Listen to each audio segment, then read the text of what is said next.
the school in my shaking hands, I hurried down freshly waxed hallways and frantically tried to remember who my teacher was and where I was supposed to go.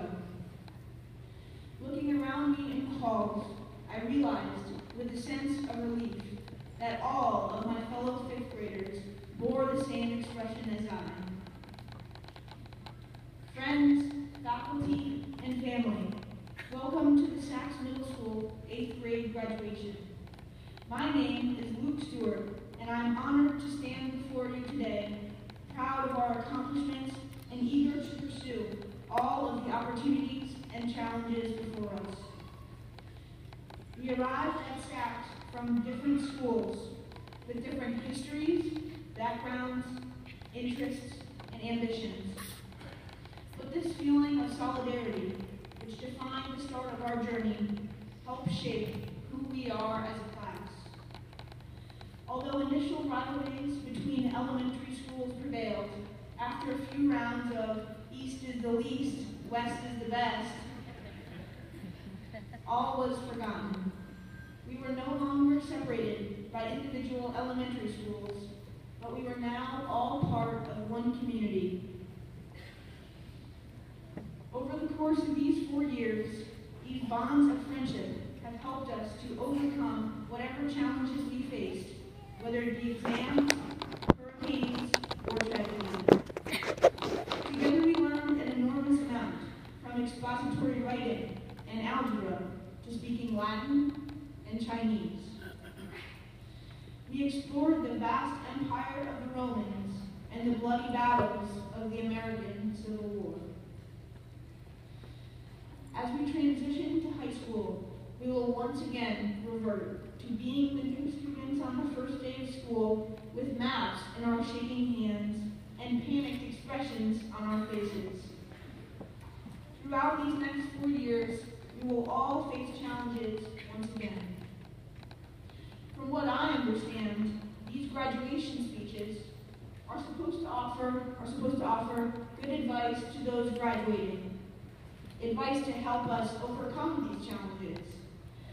Since I'm only 14 years old, and by definition short on wisdom, I'm not sure how qualified I am in the advice department.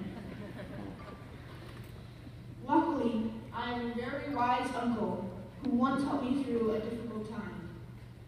Just like all of my classmates, I have a passion that I spend many hours pursuing outside of school. For me, it is swimming. I trained all year for the state championships, and on the day of the races, it just wasn't my day.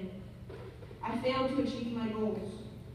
I was very upset and emailed my Uncle Peter. In response, he told me this story, which I think is worth sharing.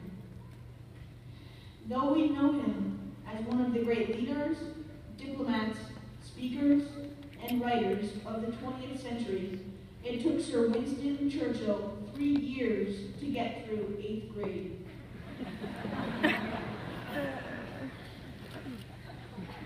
Winston Churchill had trouble learning.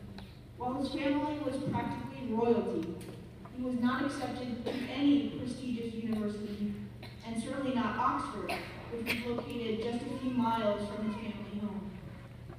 After the victory of World War II, won in part by the brilliance of Churchill's leadership and words, and after he stepped down from being Prime Minister of Great Britain, Sir Winston was asked to come to Oxford University and address the graduates at their commencement. He arrived with his usual props: a cigar, a cane, and a top hat. As Churchill approached the podium, the crowd rose in appreciative applause. With unmatched dignity, he settled the crowd and stood confident before his admirers. Removing the cigar and carefully placing the top hat on the podium, Churchill gazed at his waiting audience. Authority rang in Churchill's voice as he shouted, "Never give up." Several seconds passed before he rose to his toes and repeated, "Never give up." His words thundered in their ears.